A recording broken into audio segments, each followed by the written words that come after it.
जम्बू द्वीप, जिसे आज एशिया के नाम से जाना जाता है, प्राचीन काल से एक रहस्यमय और समृद्ध महाद्वीप रहा है। इस महाद्वीप का नाम जम्बू द्वीप क्यों पड़ा, इसके पीछे कई रहस्य छिपे हुए हैं। हजारों वर्षों से यह महाद्वीप जम्बू द्वीप के नाम से जाना जाता था, लेकिन कुछ सदियों पहले इसका नाम बदलकर एशिया कर दिया गया। इसी तरह भारतवर्ष का नाम भी बदलकर इंडिया कर दिया गया। यह नाम परिवर्तन केवल नामों का नहीं, बल्कि हमारे इतिहास और हमारी असल पहचान को मिटाने का प्रयास था। हमारी संस्कृति और सभ्यता के कई महत्वपूर्ण प्रतीक जैसे मेरू पर्वत, महेंद्र, मलय, श्रृंगी, श्वेत और गंधमादन पर्वत हमारी यादों से धीरे धीरे गायब हो चुके हैं। आज हमें यह भी नहीं बताया जाता कि इन प्रतीकों का क्या महत्व था और वे आज कहां हैं। जम्बू द्वीप का नाम कैसे पड़ा और इसके पीछे की कहानी भी एक गहरी रहस्यात्मकता में लिपटी हुई है। जम्बू द्वीप के नाम के पीछे की कहानी बेहद दिलचस्प और रहस्यमय है। ऐसा माना जाता है कि इस महाद्वीप में जामुन के पेड़ अधिक थे, इसलिए इसका नाम जम्बू द्वीप पड़ा। लेकिन इस तर्क में कुछ खामियां हैं। जम्बू द्वीप में जामुन के पेड़ उतने नहीं पाए जाते जितने बांस, सागवान, नीम, पीपल, बरगद और आम के वृक्ष। फिर जम्बू द्वीप का नाम जामुन के पेड़ के ऊपर से कैसे पड़ा? इस सवाल का जवाब हमें महाभारत के भीष्म पर्व के 7वें अध्याय में मिलता है। इसमें संजय धृतराष्ट्र को बताते हैं कि नीलगिरी पर्वत के दक्षिण और निषद पर्वत के उत्तर में सुदर्शन नामक एक विशाल जामुन का वृक्ष है।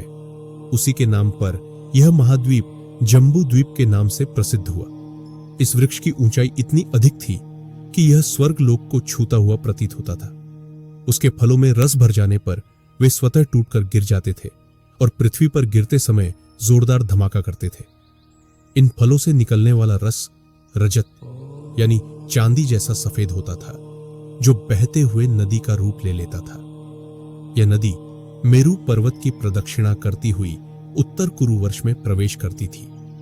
उस रस का पान कर लेने से उत्तर कुरुवर्ष के निवासियों को कभी प्यास या वृद्धावस्था की चिंता नहीं सताती थी। महाभारत में वर्णित जम्बू वृक्ष की कहानी को अगर हम गहराई से समझें तो पाएंगे कि यह वृक्ष कोई साधारण वृक्ष नहीं था। इसकी ऊंचाई और इसके फलों से निकलने वाला रस साधारण जामुन के वृक्ष और फलों से बिल्कुल मेल नहीं खाता। संजय का यह वर्णन एक प्रतीकात्मक भाषा में है, जिसमें सुदर्शन जम्बू वृक्ष को किसी विशाल पर्वत या प्राकृतिक संरचना का प्रतीक माना जा सकता है। उदाहरण के लिए इस वृक्ष को एक विशाल ग्लेशियर के रूप में देखा जा सकता है, जो अपने पिघलते बर्फ से नदी का जन्म देता है। इस दृष्टिकोण से सुदर्शन जम्बू वृक्ष एक ग्लेशियर हो सकता है और उसके फल से बहने वाला रस बर्फ का पिघलता पानी, जो नदी का रूप ले लेता है। अगर हम संजय के वर्णन के आधार पर देखें तो मेरू पर्वत को हम आज का माउंट एवरेस्ट मान सकते हैं, जो दुनिया का सबसे ऊंचा पर्वत है। इस पर्वत के दक्षिण में भारतवर्ष और उत्तर में उत्तर कुरुवर्ष स्थित है। यह उत्तर कुरुवर्ष कोई और नहीं बल्कि आज का तिब्बत हो सकता है, जहां से ब्रह्मपुत्र नदी का उद्गम होता है।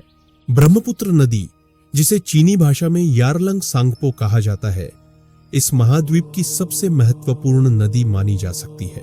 संजय के वर्णन के अनुसार जम्बू नदी से निकलने वाला सोना वास्तव में तिब्बत के गोल्ड रिच एरिया से बहकर आने वाली कीमती धातुएं हो सकती है। यह नदी मेरू पर्वत की प्रदक्षिणा करती हुई उत्तर कुरुवर्ष में प्रवेश करती है, जहां से जम्बूनंद नाम का सोना प्रकट होता है। इस दृष्टिकोण से जम्बू द्वीप का नाम इस नदी के नाम पर पड़ा हो सकता है और जम्बू का अर्थ भी नदी से हो सकता है। तिब्बत के निवासियों के वर्णन में भी उत्तर कुरुवर्ष की विशेषताओं की झलक मिलती है। संजय बताते हैं कि उत्तर कुरुवर्ष के लोग जामुनंद नाम के सोने के आभूषण पहनते हैं, जो इंद्रगोप के जैसे लाल रंग के होते हैं। यह इंद्रगोप एक कीमती लाल रंग का पत्थर है, जिसे कार्नेलियन स्टोन कहा जाता है। तिब्बत के लोग भी इसी प्रकार के लाल रंग के आभूषण पहनते हैं। इसके अलावा तिब्बत के लोगों का चेहरा उगते हुए सूर्य की तरह लाल रंग का होता है, जो संजय के वर्णन से मेल खाता है। संजय ने उत्तर कुरुवर्ष में भारुंडा नामक एक पक्षी का भी वर्णन किया है, जो मरे हुए लोगों को उठाकर ले जाता है। यह पक्षी भी तिब्बत में आज भी पाया जाता है, जहां मरे हुए लोगों को इस पक्षी के लिए छोड़ दिया जाता है। यह तिब्बत की अंतिम संस्कार की एक प्राचीन विधि है जो आज भी प्रचलित है। इन सारे तथ्यों और वर्णनों के आधार पर यह कहा जा सकता है कि जम्बू द्वीप का नाम जामुन के पेड़ों की अधिकता के कारण नहीं, बल्कि जम्बू नदी यानी ब्रह्मपुत्र के नाम पर पड़ा था। जम्बू का अर्थ नदी से भी हो सकता है, और इस महाद्वीप को जम्बू द्वीप इसलिए कहा गया क्योंकि यहां नदियों की अत्यधिक संख्या थी। यह महाद्वीप हमारे प्राचीन इतिहास का एक महत्वपूर्ण हिस्सा था, जिसे आज हम भुला चुके हैं। हमें अपनी इस धरोहर को फिर से पहचानने और उसे सहेजने की आवश्यकता है, ताकि हम अपने प्राचीन गौरव को पुनः प्राप्त कर सकें।